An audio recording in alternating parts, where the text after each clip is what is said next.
पहला दिन सऊदी में खत्म हुए अभी कुछ ही घंटे हुए थे, लेकिन असली कहानी तो अब शुरू होने वाली थी। रात का वक्त था, छोटा सा कमरा, एक साइड पर बिस्तर और दूसरी तरफ थका हुआ चेहरा। वो लड़का जो घर से सपने लेकर आया था अब खामोशी से दीवारों को देख रहा था। फोन हाथ में था, लेकिन कॉल करने की हिम्मत नहीं हो रही थी। माँ का चेहरा याद आ रहा था और साथ में वो वादे भी जो उसने घर छोड़ते वक्त किए थे। मैं जल्दी सेट हो जाऊंगा, सब ठीक कर लूंगा। लेकिन अंदर से सब कुछ उलझा हुआ था। नया देश, नई जिंदगी और अकेलापन इतना कि आवाज भी भारी लग रही थी। तभी उसने पबजी खोला, ना खेलने के लिए, बस थोड़ा दिमाग भटकाने के लिए। लॉगिन होते ही एक मैसेज आया, वही पुरानी लड़की जिसके साथ वो पहले गेम खेलता था। आज फिर आ गया अकेले? वो थोड़ा रुका, फिर हल्की सी मुस्कान आ गई, क्योंकि उस अजनबी दुनिया में कोई तो था जो उसे समझता था। उसने बस इतना लिखा, हाँ आज भी वही हाल है। और उस रात पहली बार उसे लगा कि सऊदी की इस खामोशी में भी कोई उसकी आवाज सुन रहा है। उस रात के बाद सुबह तो हो गई, लेकिन उसके दिल का अंधेरा अभी भी वैसा ही था। अलार्म बजा, वो उठा, जल्दी जल्दी तैयार हुआ और काम पर निकल पड़ा। सऊदी की गर्म धूप, अनजान लोग और एक नई जिंदगी। हर तरफ लोग अपने अपने काम में व्यस्त थे, लेकिन उसके दिल में सिर्फ अपने घर की यादें चल रही थी। लंच का टाइम हुआ, सब लोग हंसते हुए अपने दोस्तों के साथ खाना खा रहे थे, लेकिन वो एक कोने में अकेला बैठा था। उसने टिफिन खोला, पहला निवाला हाथ में लिया, लेकिन माँ के हाथ के खाने की याद आते ही उसकी आंखें भर आई। उसने जल्दी से पानी पिया ताकि कोई उसके आंसू न देख सके। उस पल उसे एहसास हुआ, घर से दूर रहकर सबसे मुश्किल काम मेहनत करना नहीं होता। सबसे मुश्किल काम होता है अपने आंसू छिपाकर मुस्कुराना।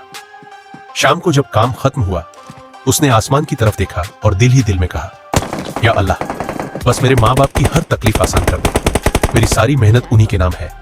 और उसी दुआ के साथ उसने अपनी जिंदगी की एक और नई सुबह के लिए खुद को तैयार कर लिया। जारी रहेगा। सऊदी में उसका दूसरा दिन था। सुबह सुबह वो काम पर पहुंचा। दिल में थोड़ा डर था, क्योंकि आज सब कुछ नया था। थोड़ी देर बाद एक आदमी वहां आया। सब लोग उसे देखकर सीधे खड़े हो गए। किसी ने धीरे से कहा, मुदीर आ गया। वो समझ ही नहीं पाया कि मुदीर कौन है। मुदीर उसके पास आया, उसे ऊपर से नीचे तक देखा, फिर सुपरवाइजर की तरफ देखकर अरबी में बोला, यल्ला सुरा सुरा। वो लड़का बिल्कुल घबरा गया। उसके मन में एक ही सवाल घूम रहा था, मैंने क्या गलती कर दी? ये मुझसे क्या कह रहे हैं? उसके हाथ कांपने लगे, दिल की धड़कन तेज हो गई। फिर पास खड़े एक पुराने मजदूर ने मुस्कुराकर कहा, डर मत, सुरा सुरा का मतलब है जल्दी जल्दी काम करो। ये सुनकर उसने राहत की सांस ली। उसे पहली बार एहसास हुआ कि इस नए देश में सिर्फ मेहनत ही नहीं, नई भाषा भी सीखनी पड़ेगी। उसने मन ही मन फैसला किया, चाहे जितनी मुश्किल आए, अब पीछे नहीं हटूंगा। और उसी हिम्मत के साथ उसने फिर से अपने काम की शुरुआत की। जारी रहेगा। दिन धीरे धीरे खत्म होने वाला था।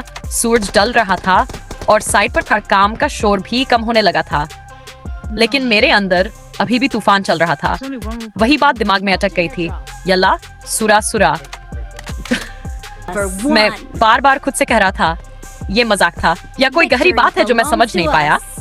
लेकिन तभी कुछ ऐसा हुआ जिसने मेरे शक को और बढ़ा दिया। जिस मजदूर ने वो शब्द कहा था, वो जाते जाते एक बार मेरी तरफ देखा और हल्की सी मुस्कान दी। और उस मुस्कान में कुछ ऐसा था जैसे उसे पता हो कि मैं उलझ चुका हूँ। मैं वहीं रुक गया। दिमाग ने तुरंत कहा, ये बस आम बात नहीं थी। मैंने सोचा, आज नहीं तो कल मैं किसी